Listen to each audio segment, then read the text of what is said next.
ఇండియాతో జరుగుతున్న టెస్టు సిరీస్లో ఇంగ్లాండ్ జట్టు ఇప్పటికే 2 టెస్టులు గెలిచి సిరీస్లో ఆధిక్యంలో ఉంది. లార్డ్స్ మైదానంలో జరిగిన 3వ టెస్టులో భారత్పై 22 పరుగుల తేడాతో విజయం సాధించి మంచి జోష్లో ఉన్న ఇంగ్లాండ్కు ఐసీసీ ఊహించని షాక్ ఇచ్చింది. 3వ టెస్టు మ్యాచ్లో ఇంగ్లాండ్ జట్టు చాలా నెమ్మదిగా బౌలింగ్ చేసింది. ఈ విషయమై Emirates ICC elite panel of match referees సభ్యుడు రిచీ రిచర్డ్సన్ మాట్లాడుతూ కీలక విషయాలు వెల్లడించాడు. రిచీ రిచర్డ్సన్ ఏమన్నాడంటే, నిర్దేశిత సమయంలోపు ఇంగ్లాండ్ 2 ఓవర్లు వెనుకబడింది. స్లో ఓవర్ రేట్ అనేది ఐసీసీ కోడ్ ఆఫ్ కాండక్ట్లోని ఆర్టికల్ 2.22 ఉల్లంఘన కిందకు వస్తుంది. స్లో ఓవర్ రేట్ నిబంధన ఉల్లంఘన కింద ఒక్కో ఓవర్కు 5% మ్యాచ్ ఫీజు కోత ఉంటుంది. దీని అదనంగా ఆర్టికల్ 16.11.2 ప్రకారం ఒక్కో స్లో ఓవర్కు ఓ రేటింగ్ పాయింట్ కోత ఉంటుంది.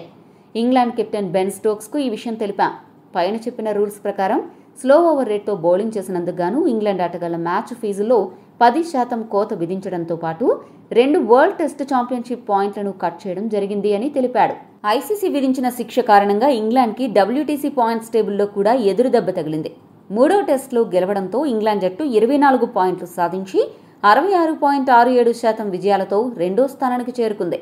ఇలాంటి సమయంలో మ్యాచ్ ఫీజులో 10% జరిమానాతో పాటు 2 పాయింట్లు కోత పడింది.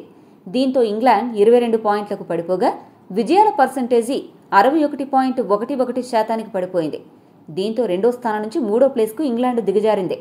అలా ఇంగ్లాండ్ జట్టుకు 4వ టెస్టు ముందు ఐసీసీ షాక్ ఇచ్చింది. ఈ మొత్తం వ్యవహారం కారణంగా గెలుపు జోష్లో ఉన్న స్టోక్స్ సేన ఆనందం కొద్దిగా ఆవిరైంది.